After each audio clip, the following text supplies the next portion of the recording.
Hello, bakit mahirap mag-ipon ng pera? Kasi hindi mo siya nakaugalian, no? Lalo na yung mga nakakatanda sa atin, yung mga parents natin, yung mga grandparents, hindi naman tayo tinuturuan, no? Na mag-ipon. So, nagsisimula kasi yon sa family, sa mga nakasurround sa'yo, mga kaibigan, lahat ng mga nakakasalamuha mo. Kung anong hilig nila, malamang ikaw din mahihiligan mo yung mga ginagawa nila.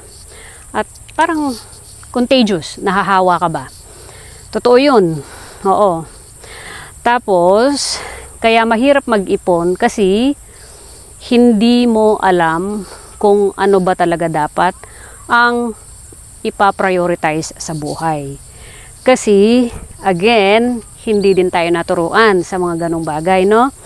Although, alam naman natin kung ano yung mga dapat i-priority sa buhay, hindi lingid sa ating lahat, inihayag sa ating lahat na yung mga dapat i-priorities, nakikita na natin sa paligid natin, sa family, sa relatives, sa friends, sa mga nakasurround sa atin.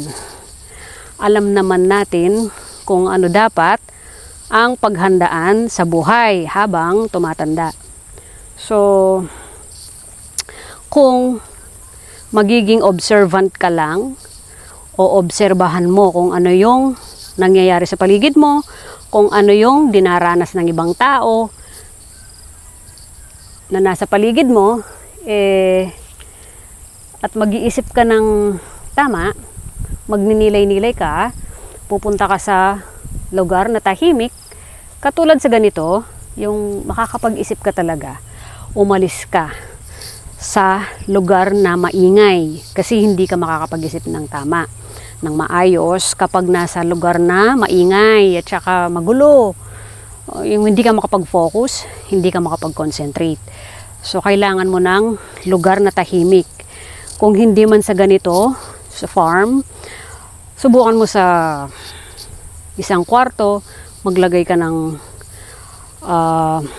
ganito, yung earphone. Meron na ngayon yung earphone na may noise cancellation, at least tahimik yon, hindi ka maguguluhan.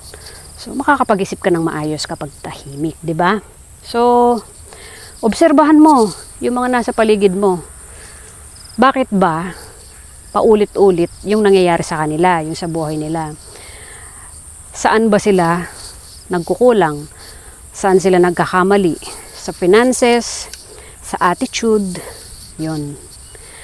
Doon mo kasi makikita kung ang isang tao ay talagang natututo sa buhay. Kailangan matuto ka din mag-observe sa paligid mo para hindi mo na maulit sa buhay mo yung mga nangyayari sa kanila. Saka pag-isipan mo ng mabuti kung gusto mo ba talagang i-experience yung ganon. Halimbawa, yung palagi na silang nahihirapan sa buhay, tas wala silang ginagawa. Karamihan kasi, umaasa lang sa iba. Tapos, nagiging kontento sila dun sa kung ano na lang ang meron na kinakain nila.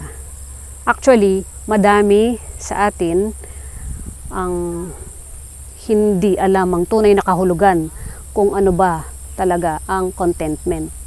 So, madalas, kabobohang kakontentuhan ang alam nila. Hindi ka dapat makontento sa buhay hanggat hindi mo namimit yung lahat ng kailangan mo. Mula ngayon, hanggang sa susunod pa na araw, na buwan, na taon, kailangan mong paghandaan yon. Kasi, alam naman nating lahat, di ba? Maging aware ka lang, maging matalino ka lang, mapag-observe at kumilos ka. Alamin mo ang dapat mong alamin, gawin mo kung ano yung dapat mong gawin, tignan ko lang kung mahihirapan ka pa sa buhay. So, galingan mo sa buhay, sayang, minsan ka lang mabuhay sa mundo. Kaya, masarap mabuhay ng nasusustain mo yung mga kailangan mo, tapos nakakatulong ka pa sa iba. Masarap sa pakiramdam yon. Subukan mo lang sa buhay mo. Okay? Yun lang. Bye!